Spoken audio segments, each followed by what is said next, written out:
Good morning, everyone, and thank you so much for joining us. I'm really excited to be hosting our first Creative Conversations for this year, 2023. My name is Dr Michelle Maloney. I'm the co-founder and national convener of the Australian Earth Laws Alliance. And together with my wonderful colleague, James Lee, we look after AELA's Earth Arts program. If you're not familiar with AELA, AELA, or the Australian Earth Laws Alliance, is a not-for-profit organisation that's been run by volunteers for the first 8 years of our existence, and we've now got a few of us getting paid to do our work in the last year and a half or so. Our work focuses on finding ways to help industrialised societies shift from human-centred, growth-focused ways of thinking and doing towards a more earth-centred way of being. And by that, we mean finding ways for human beings to live in more harmony with the living world and to nurture and support the very life support systems that keep us alive, but also that morally we feel we have an obligation to care for and that most of us love. I'd like to acknowledge country. I live, work and play on the traditional lands of the Yagara and Turrbal peoples here in beautiful North Brisbane. I'd like to acknowledge that the first peoples of this continent, there were many hundreds and hundreds of different communities who have one of the longest continuous cultures on Earth and one of the longest and most established governance systems on Earth. I've been privileged to work with Mary Graham and other elders to learn more and more about how First Peoples have cared for this continent. As a descendant of non-Indigenous people, I also like to acknowledge that I think that the work we do about decolonising our hearts and minds is important, to understand that this land was taken without permission by my ancestors and others, and that we all have a nice positive role to play in a very different future. So I'd like to acknowledge country as well, the plants and animals that we live here with. And today is a beautiful way to start conversations across our AELA Earth Arts network about how we connect with nature and how nature inspires not just the work we do, but the play and the fun that we have as human beings. So without further ado, I'd like to introduce our two lovely speakers today, Merete and Renata. I'll actually let them introduce you themselves to you their own way. But let me tell you about the inspiration for this webinar series. For many years, actually since the very beginning of AELA, artists and creatives have played a huge role in our work. I myself think of myself as a creative type, if not necessarily a practicing artist. And really the joy and inspiration we all find from nature and our desire to share with others what we see, what we feel, and how we care has been a really important part of AELA's work, and certainly for me as an individual human being. So we're excited that many of the artists who've been with AELA for a very long time have so many great stories. And so we're looking forward to hearing from people about their own practice. And the two key issues or themes for this whole conversation really are, how is it that nature inspires your work? And what are you up to at the moment that's sharing with others your love of the living world? So our format will be that Merete will talk for about 15 minutes, followed by Renata, and then we'll open up for questions and discussion. It's a relaxed, friendly, happy atmosphere. If you have any questions or comments or words of praise for our speakers, please just write them in the chat at any time. And that's certainly enough from me. May I now introduce Merete, and I'll put you on spotlight, Merete, and Renata and I will be here for you if you need our assistance. Yes. Over to you, Merete. Thanks for joining us. Yes, thank you.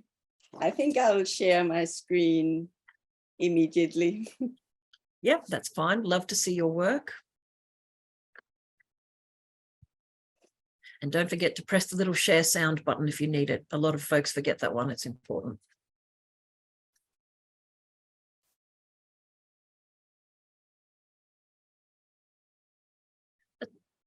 Yep, that's lovely. We can see your slides, Merete. Thank you. Okay.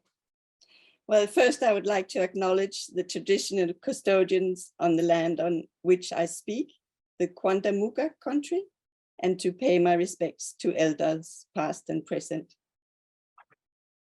I'm very pleased to share with you my recent exhibition, Moving to Higher Ground.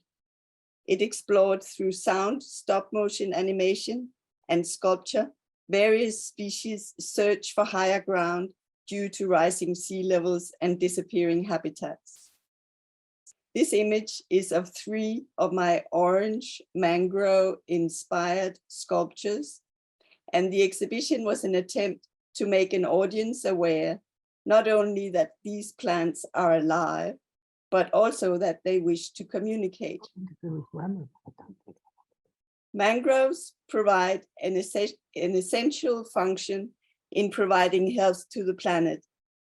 It supplies vital habitat for wildlife and marine species, improves water quality by filtering runoff and polluted waters, prevents erosion, and has a powerful ability to suck CO2 out of the atmosphere and store it in the ground below.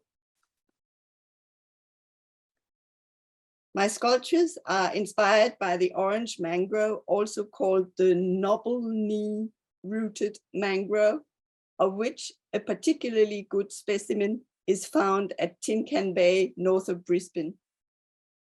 Its evocative noble knee root system started off the process of first fabricating 3 similar looking sculptures, leading to the idea of animating them. Mangroves are referred to as the green lungs of our planet, and they capture up to 5 times more CO2 than any other rainforests on Earth. In the image on the right, you can see how this mangrove tree develops short prop roots, which I find highly evocative of living creatures.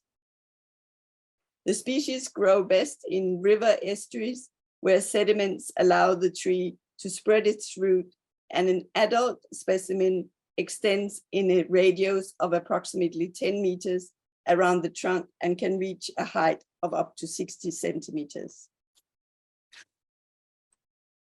My exhibition consisted of 4 videos, each with its own soundscape, playing simultaneously on the 4 walls of the gallery, while the floor was littered with various objects. The intent was to create a cacophony of the non-human, insisting on their rights to survive. Some visitors found this cacophony too jarring, while others found it immersive. It was valuable for me to discover that the sound levels set in the exhibition space could be experienced as either terrifying, irritating, or even a meditative kind of experience.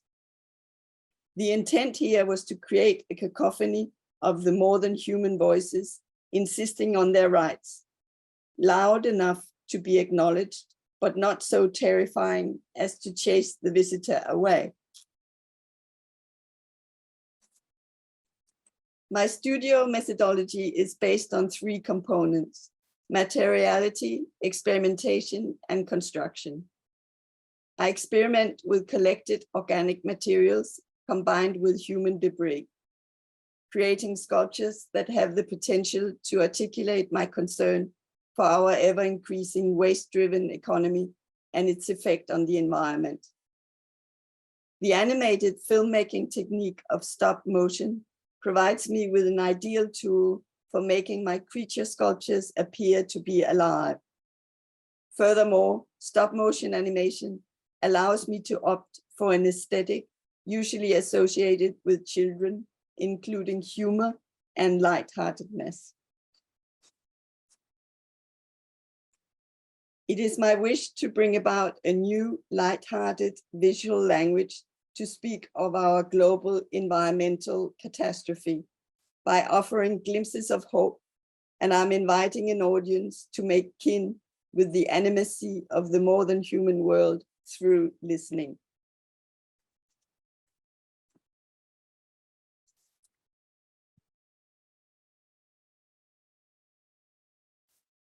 We'll just see if it works. Can you hear the sound? No. This animation follows the 3 noble knee-rooted mangrove-inspired sculptures on their journey as they leave their group, and after encountering multiple obstacles, finally reach their destination. The sound is composed of my underwater recordings including the snapping shrimp, ambient bird sounds, and me playing a mini marimba. One of the aims with these videos is the attempt to co-create with the more than human. A highlight during the exhibition was the surprise visit from Griffith's senior research fellow, ecologist Fernanda Adam, who really enjoyed this animation and wanted to include it in a future conference on mangroves.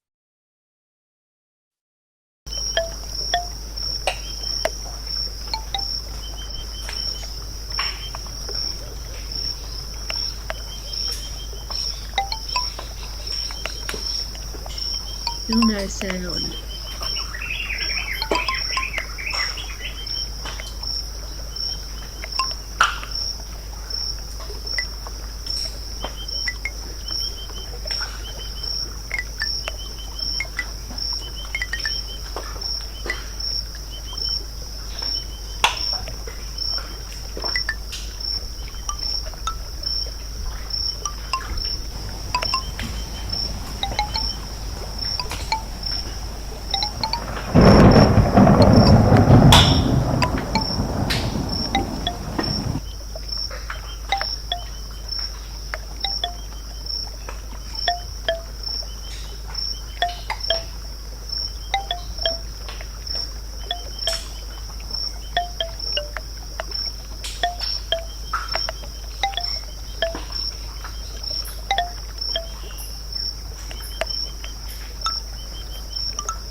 In this animation, the various creatures are moving through the bush in search for habitats away from the rising seawater. The haunting, mournful sounds are of shearwaters and have been recorded in Tasmania.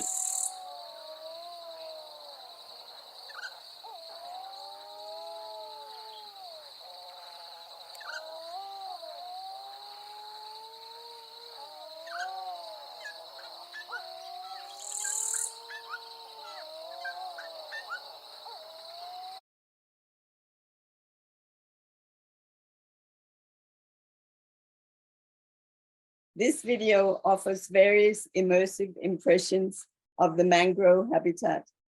Here, the tiny crabs are moving to the sound of the incoming tide, combined with a recording of me breathing. Associate Professor in Evolutionary Ecology at Southern Cross University, Monica Gagliano, who is also a great influence in my work, says in her book, "Thus spoke the plant." The language of the plants doesn't use words as we humans understand it, because their meaning cannot be spoken, nor can they be heard. However, we can experience it by feeling with our bodies and listening to what our ears cannot hear. When we learn to listen to plants without the need to hear them speak, a language that we have forgotten emerges. It is a language beyond words.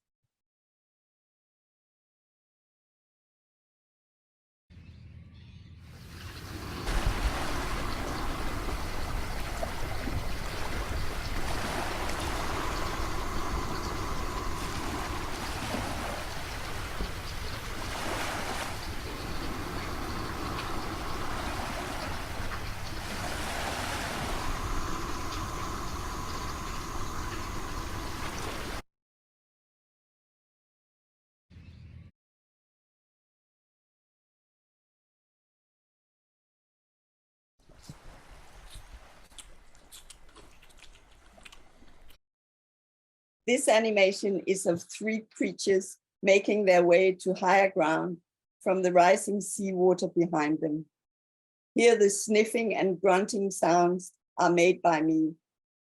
I believe that it's important for us humans to accept what is happening to the planet, to move forward and to discover possible solutions to the collapsing ecosystems, the increasing inequity, the disappearing biodiversity. We have to learn how to dance with the problem, or as ecofeminist Donna Haraway proposes, to stay with the trouble. I think we need to train ourselves to acquire the capacity to simultaneously be able to hold the feeling of the joy that life offers and to be able to look down into the abyss, both.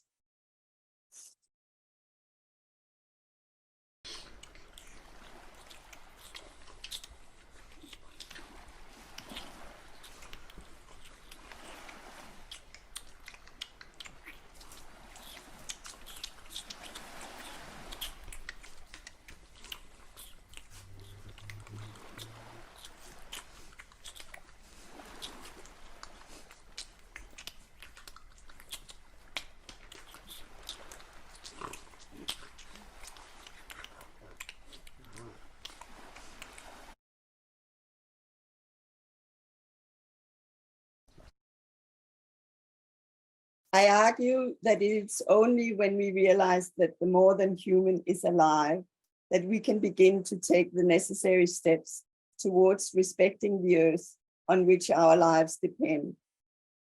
Like the philosopher Timothy Morton, I do not believe in objectifying a nostalgic nature of the past that is separated from humans. Rather, as they propose, the project is to become comfortable with the weirdness that occurs when you accept and immerse yourself into the fact that the catastrophe, far from being imminent, has already taken place. We need to be nostalgic for the future and help people realize that the ecological paradise has not occurred yet.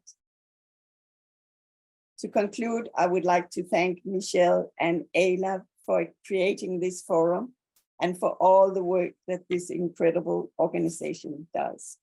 Thank you. Thank you so much, Merete. That was really special. And I just want to share with you some of the comments from people in the audience. I'll work my way backwards. But Melissa here from Kona Land in Adelaide. I'm sorry if I've said that wrong. This work is incredible, so evocative. I'm drawn to these creatures and I'm so appreciative that I've found this. I think she means your work in our space. Heidi says, this makes my heart sing. Thank you. Glenine says, I love the way the shadow traveled with the roots. Wendy says, wonderful. I've always loved mangroves. And I wrote fantastic work. It is so playful, Merete, and so delightful. Can you just, before we go to Renata, you mentioned, can you elaborate a bit on how some people found the work, perhaps as it was displayed in that space, both terrifying or joyful? Did you want to, what did they mean? Was the noise too loud or was it the creatures themselves? Yes. So a lot of the work, the way I work at the moment is really very experimental. So I had the incredible opportunity to have 4 videos mounted in a gallery at the Queensland College of Art, which is difficult on its own, to have 4 playing at the same time, each with their own soundscape. So my idea was to create this cacophony. And so all the videos played at the same time. So there was a lot of noise. Also, the gallery, this specific gallery has a lot of echo. So there was a lot of noise. Yeah, in the gallery. So some people couldn't stand it, while others found it meditative. I mean, that was completely astonishing how completely different people reacted to it. Yeah. Thanks, Merete. I mean, it sounds like you really created a sort of a forest, a full diverse ecosystem of noise out of your, I was going to say imaginary creatures, but your animated creatures are not imaginary. Thanks so much, Merete. We've got a few more questions, but we'll save them for when we have a lovely chat with yourself and Renata in a moment. So over to you now, Renata. I'm just going to change our spotlight. Thank you very much. Again, thanks for sharing, Merete, and Renata, over to you. Thank you very much. Thank you, Michelle. And I'd like to thank AELA, of course, too, for inviting me to share my work with you. I will share my screen.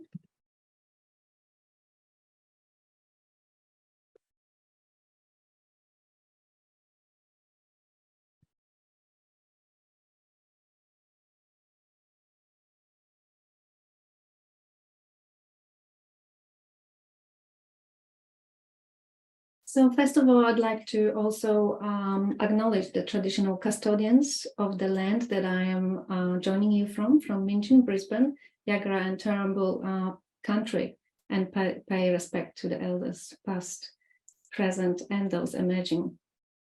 In this presentation, I'd like to highlight the importance of being present on the land to be able to connect with nature. However, when such an opportunity is not feasible, there are ways you can enjoy that experience through art inspired by nature and created in collaboration with nature. I grew up in a small town in Poland, surrounded by forests and fields, where I would collect plants with my mother and my grandmother to make home remedies. I was very familiar and comfortable with that environment. When I moved to Australia, I felt homesick, and actually learning about my new surroundings was a way for me to cope and also to hold very dear to my heart. The natural environment inspired me to pursue the passion that I had for photography, and learning about plants and the environment through my photography helped me connect with nature on a deeper level, become aware of the need to protect it, and overcome the longing for my home country. I began with photographing the landscape and then moved on to an experimental process I developed in my studio research that I call the biochrome. So let me show you what biochrome is. I'll just play this little video. This is, I want to show it to you through a time lapse. So this is a time lapse of a biochrome process of Ipomia that grows along the shores on southeast Queensland on Minjerribah. And to create biochrome images, I collect plant samples or soil, which depend on each project. I combine them with recycled photographic materials. And this is what you see here as the background for that plant. And I let both transform each other over time during organic decomposition, embracing the natural process of decay that we are actually all part of. So this is just a little snapshot of, so you can see how the biochrome process works. So let me show you a few other projects from the past. So the first image is from my garden series. So I was using plants that grew in my garden at the time. The second one, Supernova Remnant, is from Microcosmic series about the universe, again using the same process. And then Summer Offerings is from my After Image series about events and places from my childhood.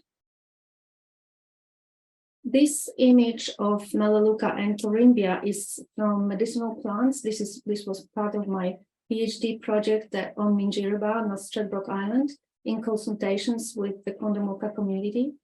And it was also focused on medicinal plants on Minjerribah. And this is these are soil biochromes created with soil. It was from a project about erosion of soil. It was an art-science collaboration.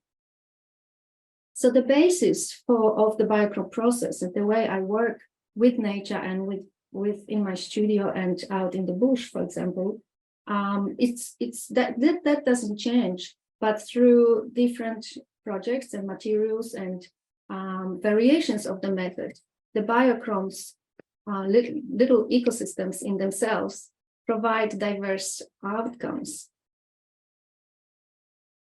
Where possible, I use specific plants native to the environment that I'm surrounded by to connect to that specific place. And such as medicinal plants, or in this photograph, as you see, it's Calicoma ceratifolia, one of Gondwanan plants, lineage plants that I was working with recently. And where possible, I work with community members, with First Nation peoples, with scientists to research and to select plants that are significant, either for cultural or healing or perhaps community connections. And this image is a biochrome of Calicoma ceratifolia. And this is from my recent residency at Binabara, which is located in Wollongura, Lamington National Park, in the World Heritage Rainforest of Australia. This residency gave me, as an artist, an opportunity to connect with specific environment through further exploration of the biochrome process. Also, amazing opportunity to work with Gondwanan lineage plants in this part of the world. This experience impacted my growth as an artist in many ways. For example, collaborating with experts in the field, such as a local paleobotanist, walks to collect and locate the plants. So that kind of gave me more knowledge about that environment and specific species, and enhanced my artistic practice. So with 20 years of experience with biochromes, I enjoy the ever-evolving exploration and unpredictable process of this creating of art. So my process is evolving with each project, and I like the element of chance and serendipity. It's through the creative process and art that we connect with nature, and we learn also a lot about ourselves. The most important thing in connecting with nature is to really allow yourself to be present on the land, experience it in the moment. Biochrome is the medium of my choice because I'm passionate for photography, for nature's ever-flowing processes, and also for the crucial life microbes that actually help me to create this work. But for you, it might be a poetry or music or painting. It could be a walk or a scent of fresh soil in the garden, or sound of a bird. And if you can't be present regularly in nature, I invite you to take a tour through my website so you can see examples what biochromes are. Perhaps I can help you in some ways to connect with nature through my art. So making art inspired by nature, I think, is about gaining understanding about our environment, preserving it for future generations, and also embracing traditional knowledges, and of course sharing with others. So these are just a couple of shots of my studio visits at Binabara when I had the opportunity to do my artist residence there. And the art, I think, I create helps me to connect with nature, and that's how it all started.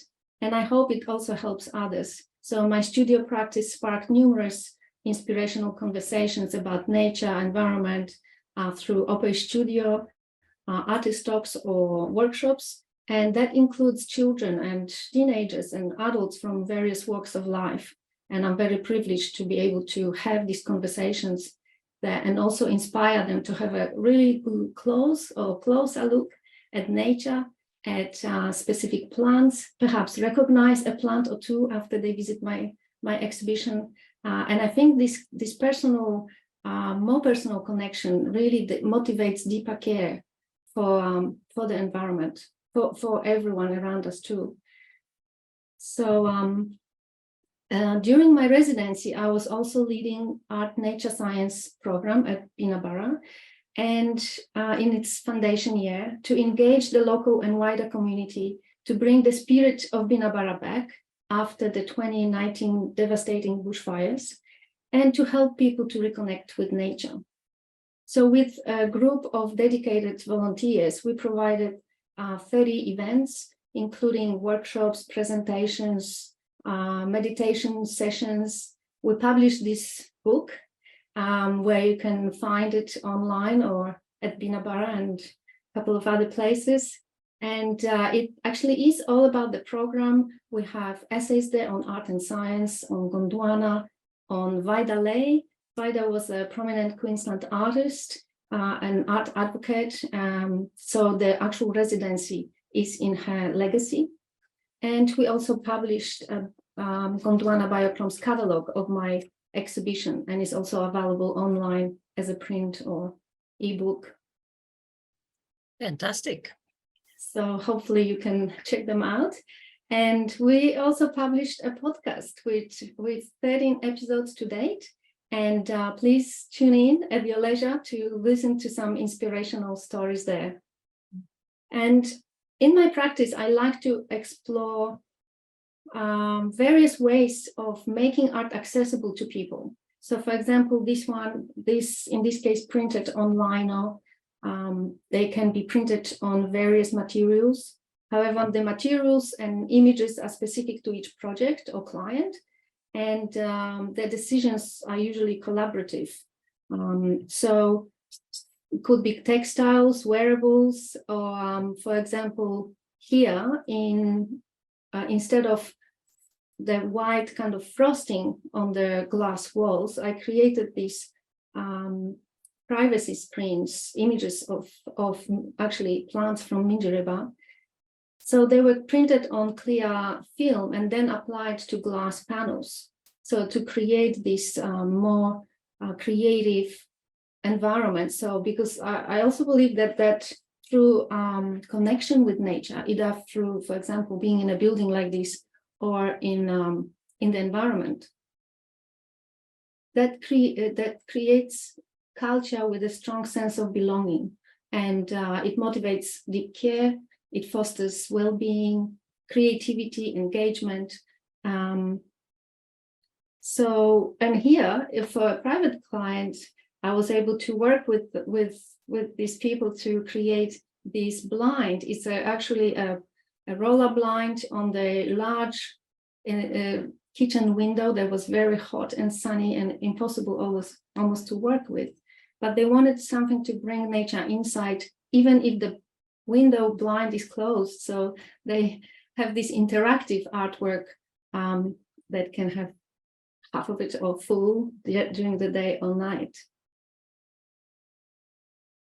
So in conclusion, I'd like to show you this image. It's also from the recent residency at Binabara.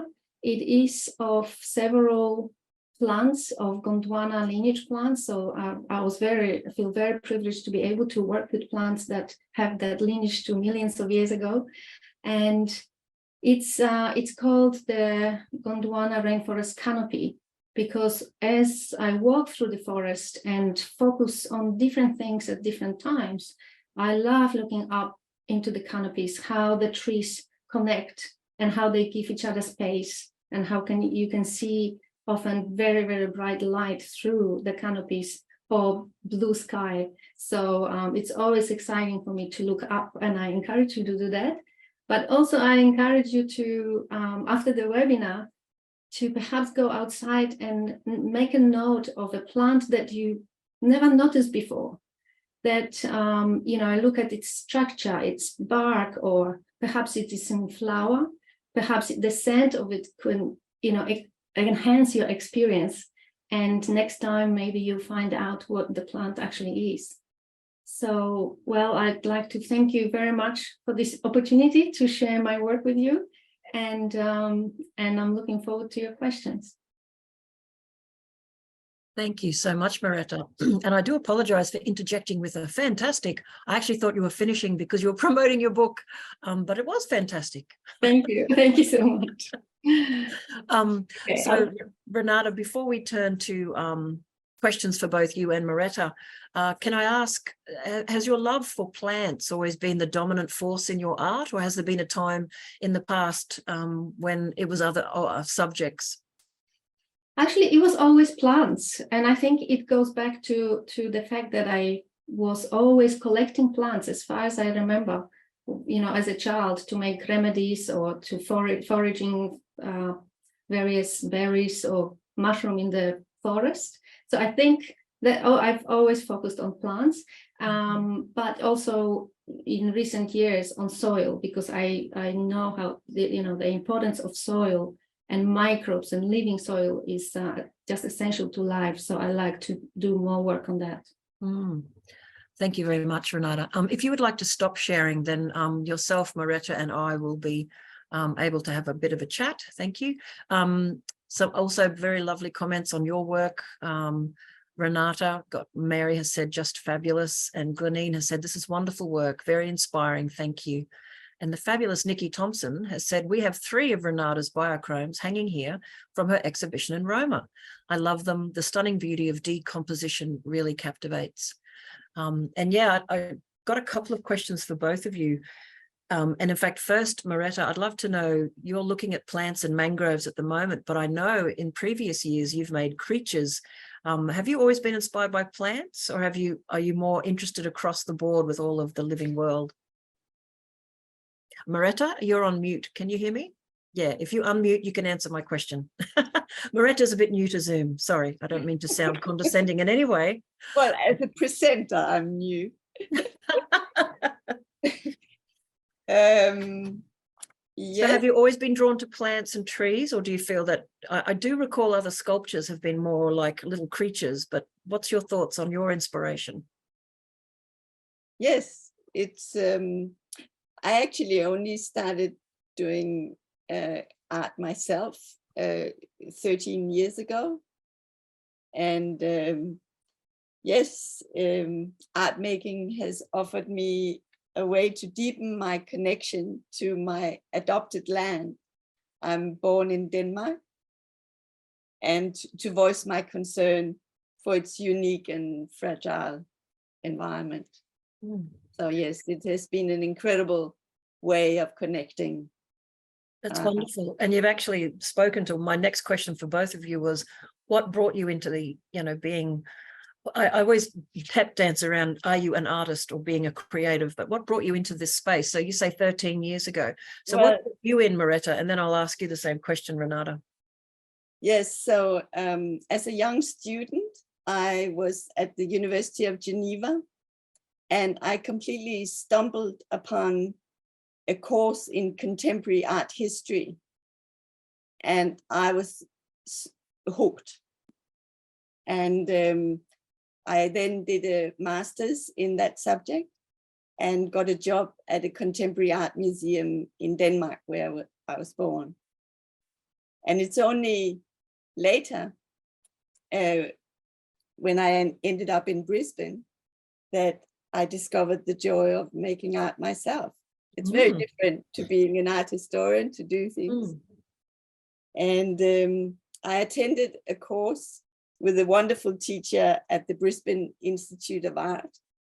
And the course was called Exploring Drawing, completely based on experimentation.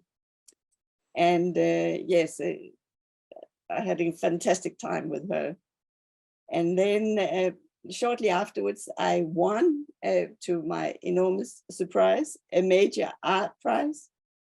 And that prompted me to apply for the Queensland College of Art, and to take my art, further.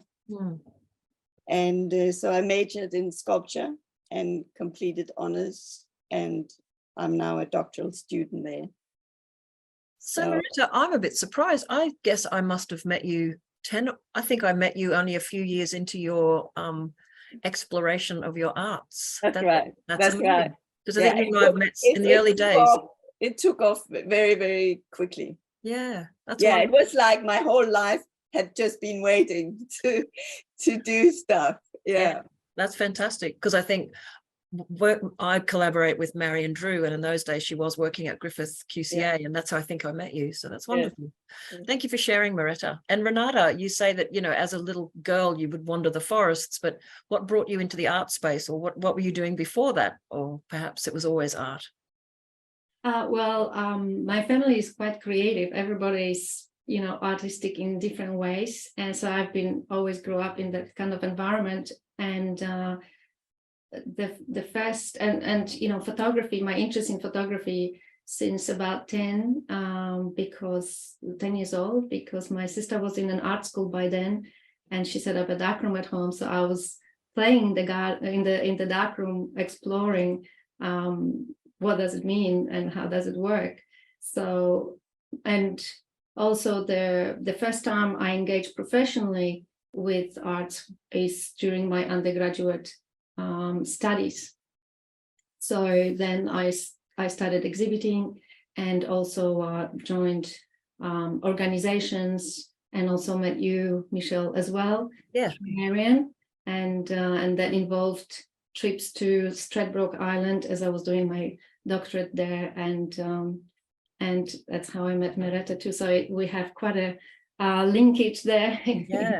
Yeah, and you sometimes forget how long we've all been in touch, sort of skirting around and touching on each other's work a little, which is really quite delightful.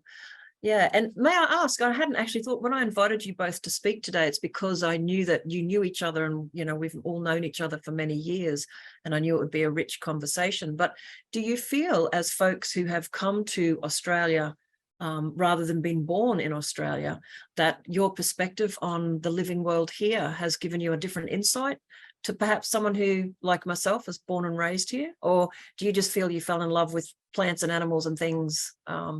What do you think is your experience as someone who's come to Australia? Either one of you jump in. I think coming to such a very, very different environment, to be able to feel well. This is not the thinking you do, but I think intuitively, to be able to feel, you have to make it your home. And maybe that urge to make it your home, that drive is maybe more significant than a person who has always been here. I don't know. Or a different drive. Yeah, it's very interesting, isn't it? What about you, Renata? Do you feel like you saw the world a little differently? Did the plants and the animals surprise you? Oh, absolutely. Look, being familiar with the environment in Poland and coming here, everything was foreign, including the language. Yes. But it took me years to actually be able to be comfortable, to learn the plants. And also, I always, because of the background of my background with medicinal plants, I always wanted to learn about Australian medicinal plants. And when I was talking to people in general, my Australian friends didn't know them either, and I was really surprised, because it was kind of normal for us to pass this knowledge, or even if people were not foraging, they would use herbal medicine. And so I thought, okay, well, looks like I'm not doing this just for myself. So I was learning and sharing, and it may be, it takes perhaps longer on a different way to learn for me, because I start from scratch, knowing not even one plant. But I think that's why I take more time, and it became my life. It became my practice, and I feel like I've always been doing this, but in different ways. No, that's really fascinating. And I think this is part of a colonial experience. You came from a place where people had been in a place for a very long time. And now you're in a place where non-Indigenous people have at the longest been here for 220 years. And in many places have not embraced the local bush medicines, or felt that they understood it enough, or that they could find information. So it's a really different experience. And do you find in your work, Renata, I was going to ask you both about feedback you've received throughout the years from people.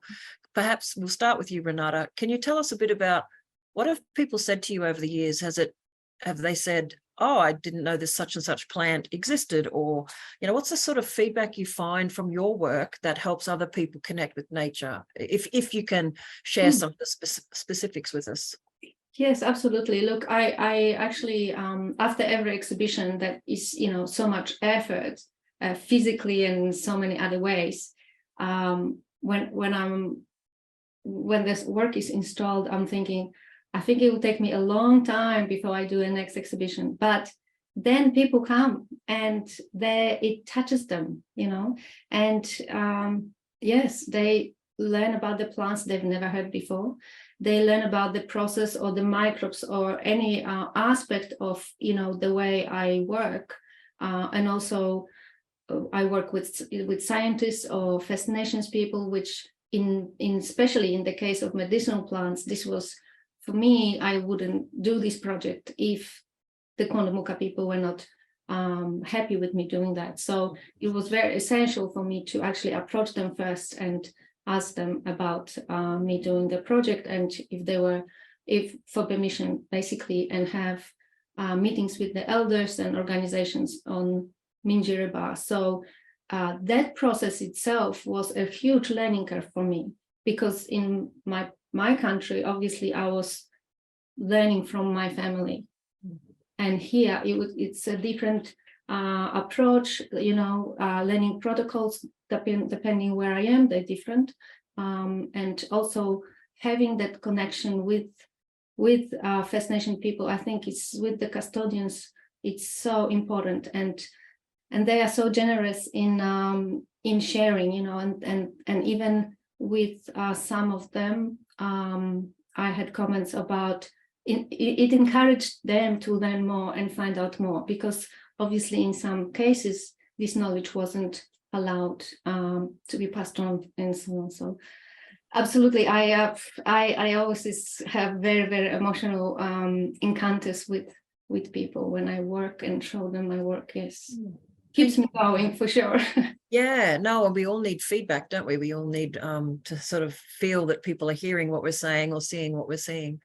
And Merete, what has your experience been? I mean, you already saw everyone really being delighted by your moving mangrove roots. What's some of the feedback you get or the learnings people share with you about your work?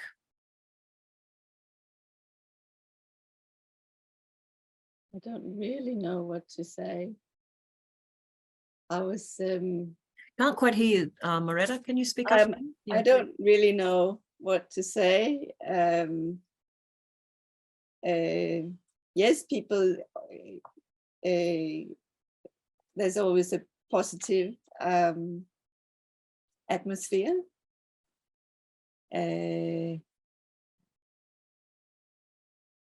I mean, I really thought that it was wonderful, this ecologist who wanted to include my video into a future conference on mangroves. Yeah. That was just, that's just what, that's really incredible for me. Yeah. That sounds like it's sort of something that's not so much a goal, but something that you feel is a useful or powerful way to share your art with others. That's wonderful, isn't it? Yeah, I think it's terrific. I'm just going to go to some of the questions now, and I'll work my way back up. So Sarah has asked Merete, I'd love to hear you speak about the role of humor and playfulness in your work. And would you like to talk about how you do that, how you bring humor to your practice?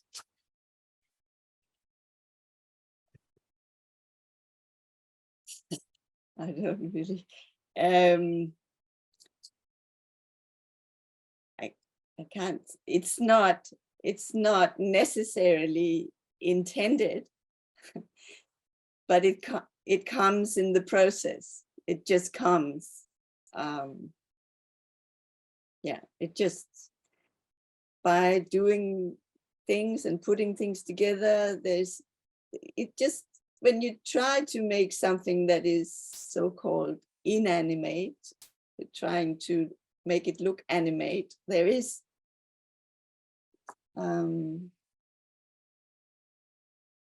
some humor in there. No, I think you're right. Perhaps it's surprising. I often think about what is funny to me, and often it is a sense of surprise. You know, you're watching something, you think this will happen, something else happens, it catches you off guard. And obviously to take, like, I'm smiling with the work, obviously, but when I see your bundles of vegetation moving around like little wombats, that delights. And I can't even explain why that makes me smile. Why does that make me smile? Because it's cute and it's lovely. And you're really thinking about vegetation as this animate creature, which we know plants are much more than just this background furniture to life. But yeah, it's exciting and it's cute. So you don't plan to make it humorous, but what draws you to animate these things? Is it to show people a different thing, or is it to show yourself how they look? Well, I guess I am an extremely process-driven artist. So I start something, I start a process, and I don't know where it's going. It's not like I have a plan. So when I had these figures done, I thought, oh, it could be fun to try and animate them. And then I go down that way and try it out. It's very trying out. They're fantastic and so engaging, and the sounds actually just bring it. But that was again the process, because when I first had the mangroves, I went to a friend who is a guitarist, and I said, could you play to this? And I thought it would be really simple, you know. He would say yes, but he never did it. I came back week after week. Oh no, I haven't. So I thought, what am I going to do? And then I just discovered these toy instruments that you can get on your iPad. I mean, amazing. And then I could do it myself. That is fantastic, Merete. I didn't know you did it. Because then I could do it how I wanted it. Yeah. So you were just responding to the movement. You did the sound after you did the movement. Yeah, the sound after the movement. That makes sense. And I have never played an instrument, so it was just amazing. And then afterwards it was like, what? Okay, this is how I like it. It's, you know, it's not professional. I'm not seeking anything sleek or, you know, professional. And but I have a very good sound recorder now. I really enjoy recording sound.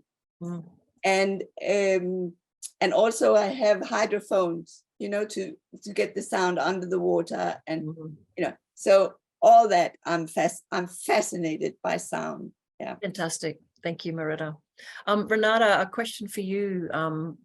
Next to your medicinal plant art pieces, do you explain the uses of the plants? And perhaps the question more broadly is, you know, what other information do you share with people to tell them about the plants? You mentioned that you do a lot of public speaking and talks. What else do you do to promote those beautiful plants?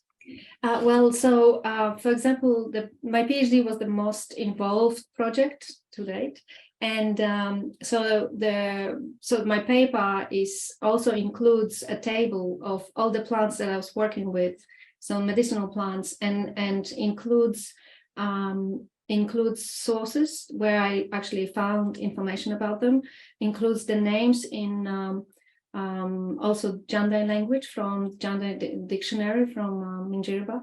And also I have some snippets of dialogues that I had with the Kundamuka people too. So definitely it's very important to share the quality of the healing qualities. So what I do to start with for exhibitions, for example, is include in the title the name of the plant and also one healing quality, and 3 dots on both sides, because most of them have a lot more than one. So, and more people can either email me or find it in the paper, but during my talks, if it's a specific talk about my medicinal plants, yes, there is definitely more information about specific plants and what the uses are. That's excellent. Look, we could all chat for hours, I think. There's so many lovely comments and people sharing stories. And there's been a lot of resonance, I think, around this idea of the disconnection of perhaps some people who are descendants of the colonial people who've come to Australia, There's a lot of discussion there, and I encourage you all to have a read of the chat. But we will wrap up on time, which is in about 1 minute. And what I'd like to do is extend an invitation to anyone who's listening, who's not aware of, and I'm sorry, I've stuffed up my own screen share. There we go. The Australian Earth Laws Alliance has had an arts program since the beginning of AELA. And in fact, it was Tess de Quincy from a beautiful dancing group who connected with AELA way back in the early days that made me realize that artists knew about Thomas Berry and Earth jurisprudence long before I did, let alone the connectivity with Indigenous work, etc. But for anyone who's on this webinar today who hasn't heard of AELA or the arts program that we have, it's a very gentle place. We don't have any funding for it. We invite people to contribute as they can and as they have time for and energy. Over the years, we've had real in-person art exhibitions, and over the last few years, got these beautiful art galleries online. A huge thank you to James Lee, who's part of the AELA team and has been helping us build this virtual space over time. If you're new to it, please have a look. It showcases artists from all around Australia, including people who do sound recordings like the absolutely amazing Andrew Skiok. Merete and Renata's work is in here. And a couple of years ago, we had our first creative writing collection, poetry and creative writing, and we've actually just released the second one last year. We have a fairly relaxed Earth Arts Collective, and we'll be activating our artists community again for some exhibitions next year and ongoing webinars and discussions this year. So if you are interested in connecting to AELA's Earth Arts work, you'll see some of it scattered across this website. And you can email us. I'll pop it in the chat right now. The best email address is aela@earthlaws.org.au. Sarah Bashforth answers all our administrative work, and there's also a creative@earthlaws.org.au. That's typically the email we use when we're inviting people to contribute to a project like the anthology. But we'd love to have more artists connect and share. And if any of you want to find each other, you can, obviously the wonderful thing about artists is most people have their own websites. You can find each other by connecting that way. But I would like to say a huge thank you to Renata and Merete for sharing. I honestly could chat with you all day. I love knowing how people get to where they are, the work they do, how they hope it influences. Maybe just quickly, what are you excited about doing next? Renata, have you got an exhibition or a new project, or you're still in the throes of finishing something now? Well, it's all at the same time, but but one of the new projects that I'm excited about is it's a new international collaboration on soil. So which we'll know more later in the year, but very exciting to work with Eco Art Space collective. It's a collective of scientists and artists from all over the world. So. Oh, well, please keep us informed. We'd love to promote any of the work that shares knowledge and love and feeling about the living world. So, and Merete, what are you up to next, or what are you doing at the moment that's exciting? Well, there are two things. There is a field trip with Jude Roberts, and Renata and I are going to that in the end of the month. Very good. And then I have been selected for an exhibition called At Outer Space. It's a gallery in Brisbane, Outer Space Window Gallery. So I'm excited about that. So I make new work for that. Wonderful. And I just wanted to say to Sarah that humor, I really find it, because the situation is so disastrous, it's good, or it can be good also to have a little bit of lightheartedness, so that it keeps us going. Yes. Yes, it might be. It's scary if everything is just, yeah. And you know, we work on this premise inside AELA. There is a crisis. We must respond quickly. But even if everyone turned off fossil fuels tomorrow, we still have a world to live in and to repair and to care for on a daily basis. The work is always with us. And let's just keep on going. And if we can lighten the load occasionally by sharing and laughing, then we might actually be able to get up out of bed tomorrow and do the next thing that's difficult as well as the next thing that's fun. But again, thank you so much, ladies, for sharing your time. We will share this recording with you and across the website. Please share it with others. And we're going to hope to have creative conversations every 2 months or so, or perhaps more often. We'll see when people have time to come and be with us. So on Thank you behalf of so everyone, much. yeah, thank you so much. And yeah, I'll give you the final words. Say goodbye. Well, really appreciate AELA's work, and I encourage everyone to really look at AELA's websites and programs, because there are many and very exciting and very educational and inspirational. So I really appreciate it, and thank you for inviting me. Yeah, thanks again. Thank you so much. Talk to you soon, everybody. Have a lovely day.